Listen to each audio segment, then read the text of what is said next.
What is going on, YouTube? Welcome back to the channel. My name is Berm, and today we are going over one of my favorite playable characters in Pokemon Unite. This time it is Cramorant, everybody's favorite Gulp Missile Pokemon.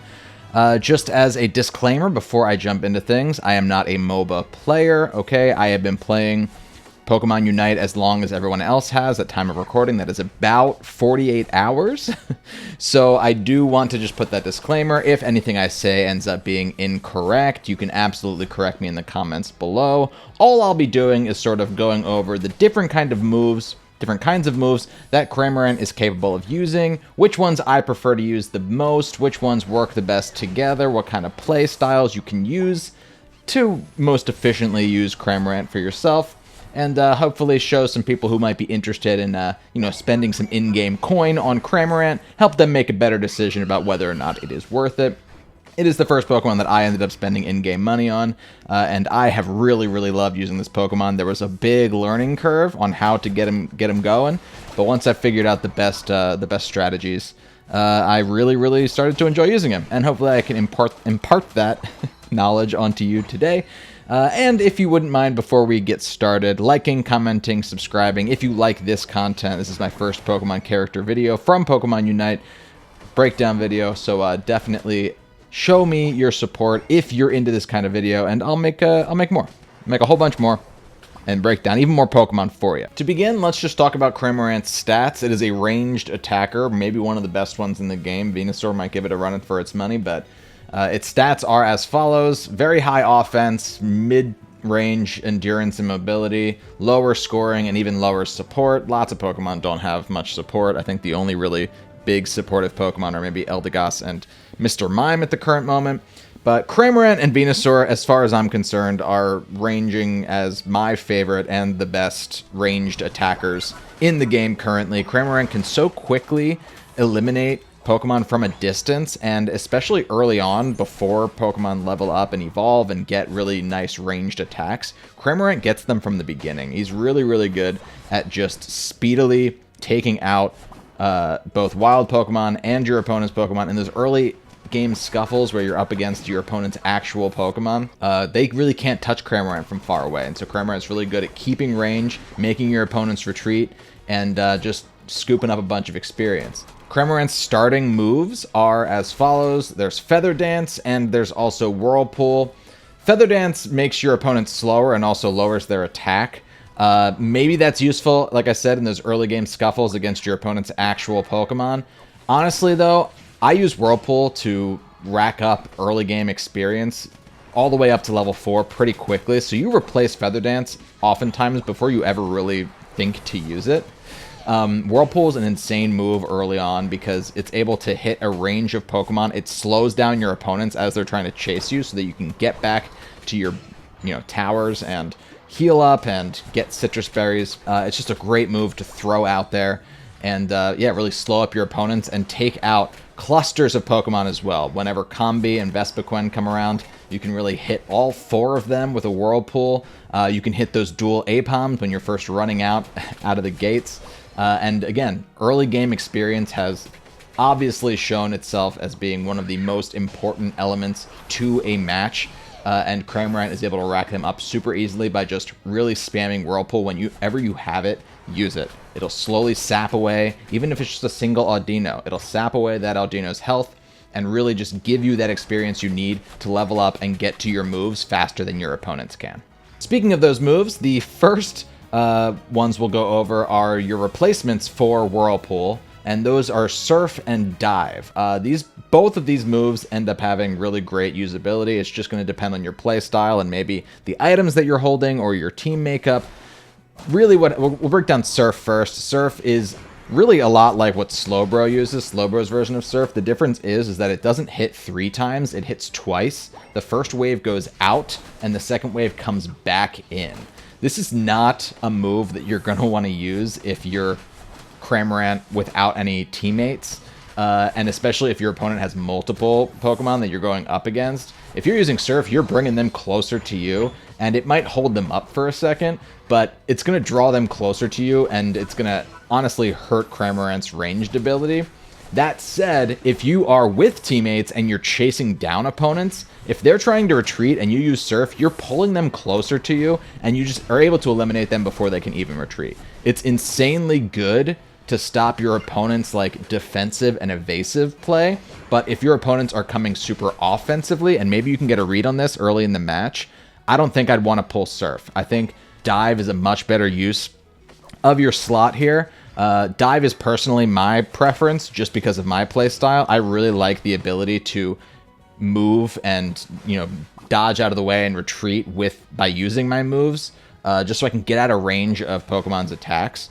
And Dive helps you do just that. First of all, Dive has an insanely short cooldown. You can, if you pick Dive as your move of choice in this slot, you should be using it all the time, truly. And you should be using it even just to get back into the fight. Like, use it on the course just to get around. It'll make you move a little bit faster, which all those small little increments of movement are so important to just move around the map, and it's gonna reload very, very quickly, so you don't even have to worry about like, oh, I don't want to pull this move because I might be in combat soon. It'll reload quickly, so you can just continually use it. It's one of Cramorant's, I think, strongest assets. Cramorant, by the way, is a Pokemon that you're gonna want to be able to use your aiming controls. If you're not good at that, Cramorant might not be the Pokemon for you, or you might just want to work on that before you try Cramorant out for yourself. With Dive and with a couple of the other aiming moves that Cramorant has access to, you're going to want to be able to aim in a direction with that right joystick, which feels super... It's not something I'm used to, aiming with the right joystick, but that is how you end up having to do it, and once you get used to it, it's much easier.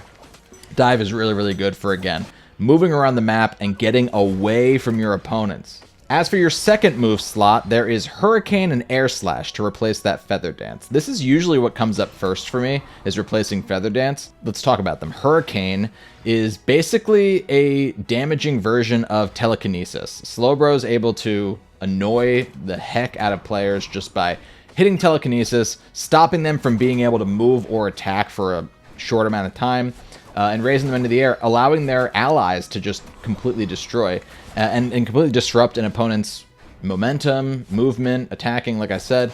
Hurricane does that too. It's a much shorter amount of time, and it hits for damage, but it's able to disrupt your opponent from moving if you're able to hit it. Hurricane's another move, like I said, where you have to aim which direction you want it to go. Really, really nice if you're good at aiming controls, because if a Pokemon's chasing you, you can throw out Hurricane to stop them from being able to hit you, and maybe you can get away and get to your tower or get to your Citrus Berry in time, as well as just completely stop Pokemon who are clustered together. You can hit multiple Pokemon with Hurricane at the same time, which again, it's another ranged attack that has a larger hit box. That's not the term for it, but you know what I mean. It's also great for, you know, once Whirlpool's also gone, Hurricane is a move that you can use to hit a cluster of Pokemon. Like I said, with Combi and Vespiquen again. And Hurricane's also just, it's so good at disrupting Pokemon to the point where you can actually use Hurricane on multiple Pokemon who are defending a tower, and it will, depending on how many points you have loaded up, it will give you space and time to score on them in the time that they are stuck up inside of the tornado that is Hurricane. That's something that Slowbro cannot do. It can use Telekinesis, but as Slowbro is using Telekinesis, it cannot also move.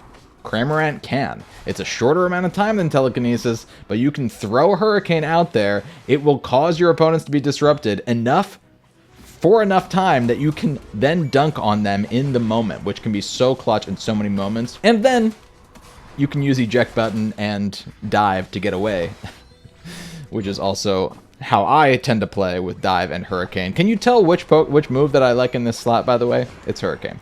Air Slash is one that I've used much less, and honestly, in just making this video, I found a lot more uses for it than I initially did when I was trying Cramorant. Air Slash basically sends out 3 different projectiles. In my opinion, it's kind of rare, especially when you're going up against like opposing enemy Pokemon, that you're gonna have a Pokemon in each of those range attacks from Air Slash, but there are a lot of clusters that happen and a lot of fights, and Air Slash is really, really good in those scenarios. And honestly, when I'm going up against wild Pokemon, especially early on, if you get right up in a wild Pokemon's face to the point where they're getting hit by all 3 of those projectiles, it's a way of really, really chunking an opponent's HP, or like a wild Pokemon's HP, to get you that experience faster.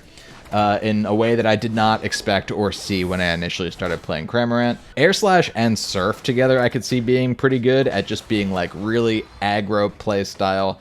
Stop your opponent from moving with Surf, bring them back to you with Surf, and then just hitting them hard with a close-ranged Air Slash. That's like a far more close-ranged build of Cramorant than I've been using. I really, really like the far range, hit things from afar, throw hurricanes out there, get away with dive. But there is a way of playing Cramorant where you could potentially surf them, draw them closer, and hit them with Air Slashes. Let's talk about Cramorant's just basic move in the first place. Basically, you are shooting out ranged fish. Or no, I think you're shooting... Yeah, it's like little gusts of air at first, but on every 3rd shot, I think it is, you will get either a Arrokuda or a Pikachu to throw at your opponents. It's actually pretty often that you use Pikachu. Oh, also you reload that when you use a move, too, I'm pretty sure. It'll reload either an Arrokuda or a Pikachu in your mouth to attack an opponent with. Pikachu also, when it hits your opponent, will stun them. So if you can make it so that you are... like, you can turn on your gauge for when you do use those more powerful shots. You can see that in this gameplay footage here. If you can time it so that you're hitting your opponents with your 3rd shot or with your Pikachu shot, that is exactly what you want to be doing. And especially if it's Pikachu and you can stun your opponent, that can help out your allies when trying to take down a fleet of opposing Pokemon. It's very, very nice for that. Ultimately, like, an insanely good static...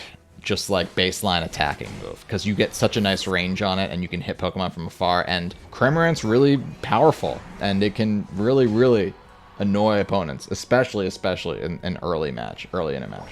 And then we have Cramorant's Unite move, which is probably my favorite thing about Cramorant. I've already been talking about how much I love this Pokemon, but Cramorant's Unite move is absolutely insane. Now, you can get hit while you're using this Unite move. This is not a move that helps you avoid anything. So if you are using this Unite move on your own, do be careful, because if you're using it against Pokemon that are way more higher level than you, they can still completely obliterate you while you're trying to hit them with these Gulp missiles.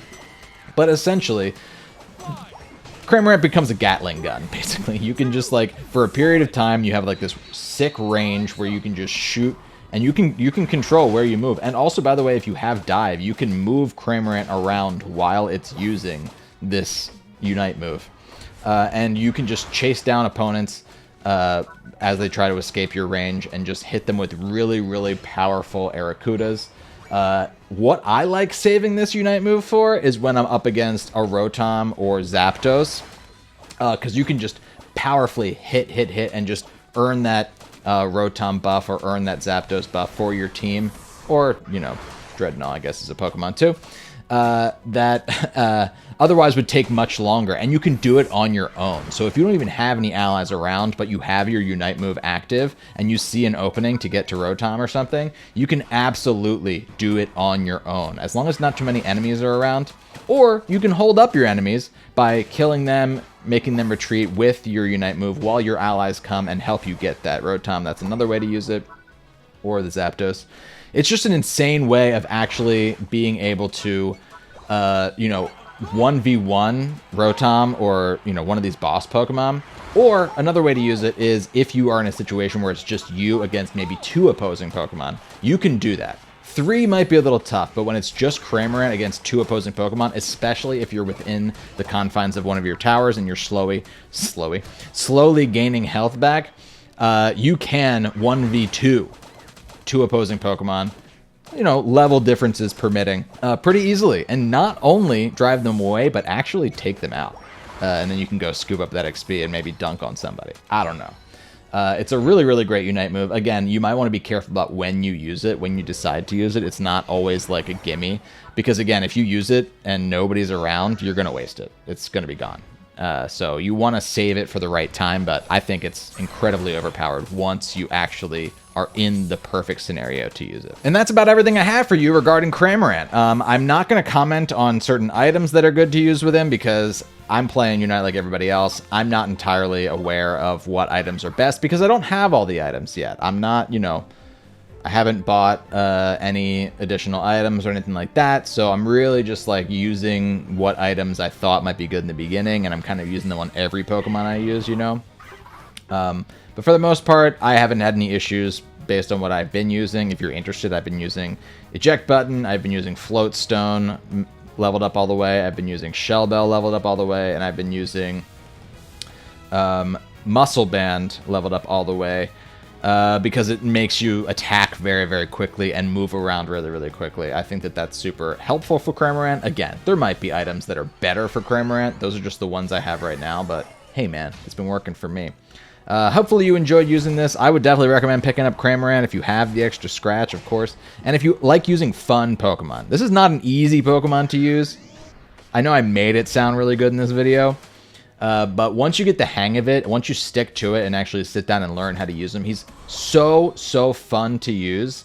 And a lot of people don't have him. So you'll probably be able to use him in, like, you'll be able to pick him before your opponents get the chance to pick him. I know a lot of Pokemon, people have their mains and they get picked before people can move through that laggy character select screen.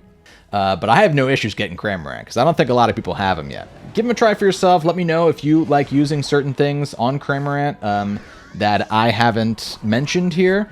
If there's certain combinations of moves that you've found to be more useful than what I've said. Again, I like using Hurricane and Dive, but maybe you like using Surf and Air Slash. Let me know in the comments below, and also let me know what Pokemon you like using, what Pokemon you like maining, what Pokemon you'd like to see a video for that maybe you don't have yet. I can't promise I have that Pokemon, but I want to keep making these videos, especially if people like them and find them useful. And if you did like them and find them useful, like, comment, and subscribe. If you're not subscribed already, I've been streaming Pokemon Unite, playing with people in the chat, which has been difficult. We got absolutely destroyed the first time that I tried doing that, but it was fun.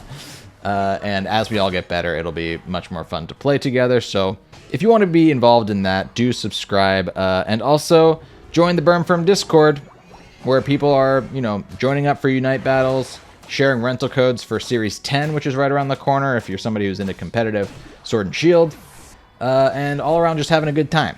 And thanks so much for checking out this video. Until next time, my name is Berm. See you later.